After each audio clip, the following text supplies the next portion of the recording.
I'm actually inspired by you as a coach. I want to talk to you about coaching and the state of fitness, because what I see happening right now is I see a lot of trainers out there who are, in my opinion, unqualified, and they're taking on the most serious thing in the world, which is somebody's health. So they take this on, and nowadays, because of YouTube and podcasting and Instagram, people can watch a podcast, they can deconstruct one episode, and they think that they're an expert. So in your opinion, how important is it for somebody to be, they don't have to be PhD level trained like you, but like it's a pretty serious thing, right? Are you finding this as well in the industry, that there's unqualified trainers taking on people like menopause and perimenopause women who are just not fit for the job?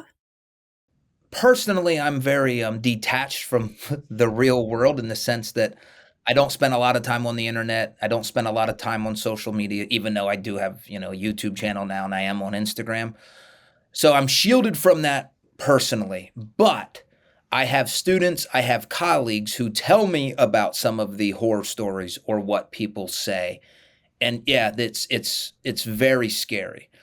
And let me just say, I appreciate experience and I appreciate a formal education. And to me, you want both. You want to be formally educated in terms of getting, anatomy and physiology, biochemistry, nutrition.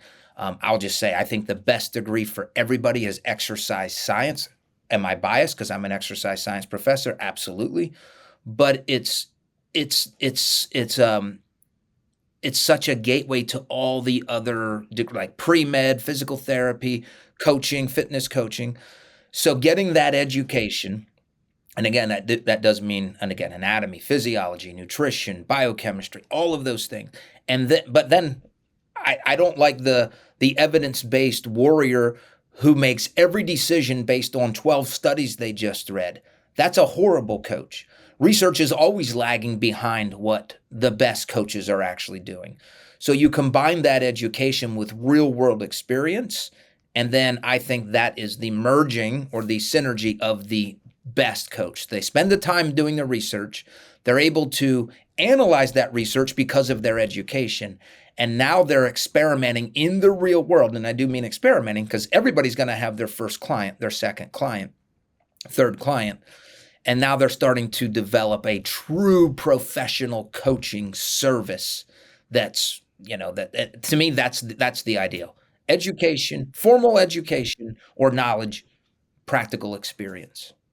When you say a true professional coaching business and career, do you see it the way I see it, which is when you are a real coach, people come to you for a long period of time. To take someone's health on, it's a long process. It's not a process where someone's going to come with you. You're going to put them through a cookie cutter program, a fitness program, like what's the latest thing that you can do with the dumbbells. They're going to see you for 3 months and then they're going to leave.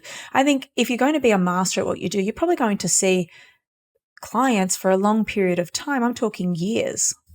If you're good at what you do, that's exactly what should happen. I want to ask you something. I would like to get your thought on this. I'm a little. I don't know if alarmed is the right word, but just something that I've been thinking about.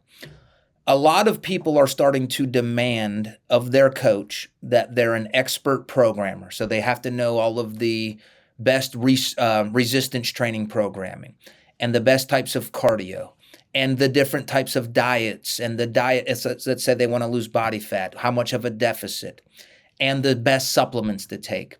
And now blood work. Hey, here's my labs.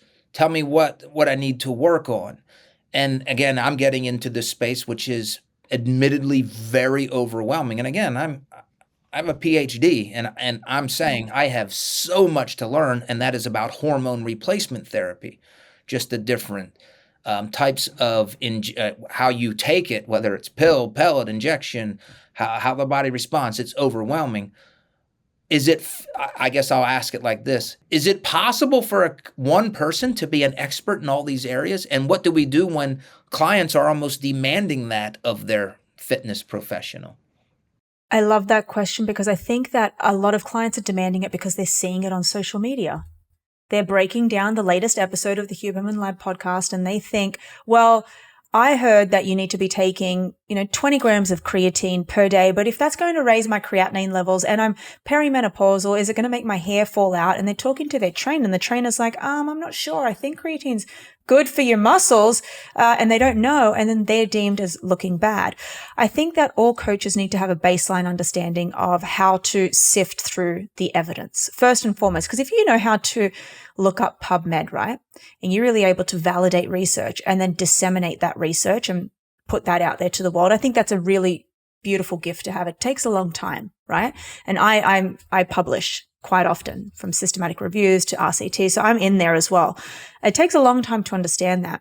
I don't think it's fair to put this onto your coach unless the coach has been upfront with their knowledge. Like, let's just say you want to get a personal trainer or a coach to improve your strength and muscle mass, then that's what you go to them for. You don't go to them to improve your blood biomarkers. And let me tell you, blood work, by the way, anyone can take your blood. A phlebotomist course is a 2-day course, but for someone to really be able to give you evidence-based protocols based on your blood work, that takes a really precise practitioner. And I don't think it's something that you can just learn in a day.